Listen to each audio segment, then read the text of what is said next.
वैसे ही इस धरा को इतना दूषित कर दिया है, इतना प्रदूषण दिल्ली के अंदर तो मैं बता ही नहीं सकता। यमुना जरूर निकलती है, लेकिन यमुना के अंदर आप आचमन भी नहीं कर सकते। कर सकते हो क्या आचमन? सारा दिल्ली का कूड़ा कचरा, सारा दिल्ली की गंदगी, जितने भी गटर है, जितने भी सीवर लाइन है, सब यमुना जी के अंदर छोड़ी जा रही है। और आज यमुना मैया बिल्कुल मलिन हो गई है। आप यमुना मैया के अंदर स्नान तो बहुत दूर की बात है, आप उसके जल को मुख में भी नहीं ले सकते।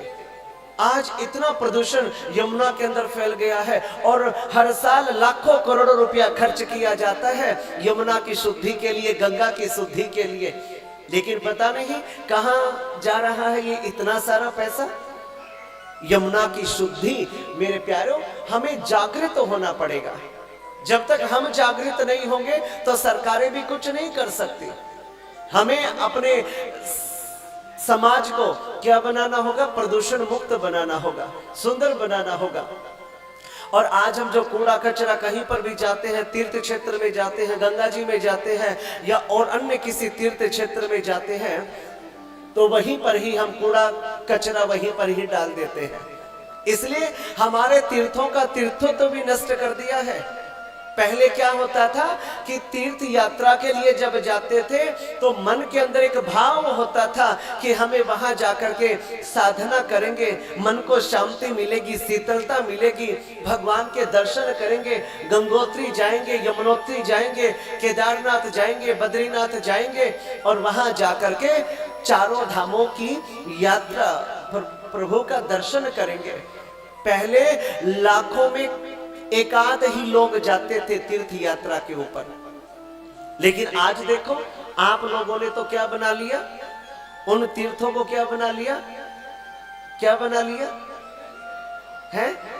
पिकनिक का अड्डा बना लिया, हनीमून का अड्डा बना लिया, सारे तीर्थों का तीर्थत्व नष्ट कर दिया।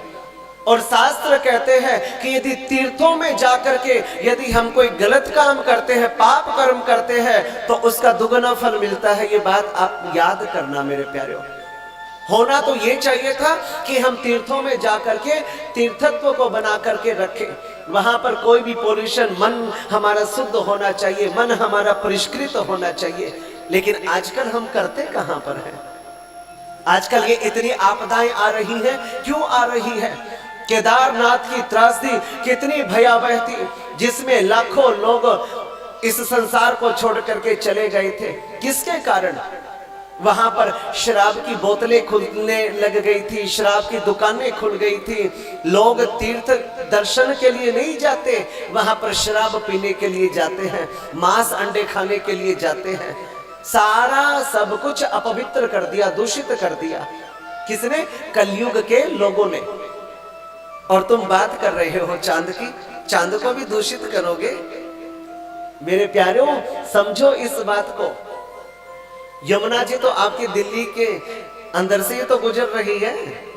कभी कभार जब जाओ तो यमुना की हालत एक बार देख लेना। पता नहीं दिल्ली सरकार क्या कर रही है, भारत सरकार क्या कर रही है। हमारे जो प्राचीन जो हमारे आस्था के केंद्र है, उनकी तरफ ध्यान दिया जा रहा है। ठीक है, मैं मानता हूँ, राम मंदिर बन रहा है हमारा, और काशी विश्वनाथ का भी जीर्णोद्धार हुआ है, और बहुत सुंदर सुंदर प्रकल्प चल रहे हैं मंदिरों के उत्थान के लिए। लेकिन हमें यमुना की तरफ भी विशेष ध्यान देना चाहिए। आप वृंदावन जाओ, वृंदावन में आप यमुना जी में स्नान नहीं कर सकते, बिल्कुल भी नहीं कर सकते।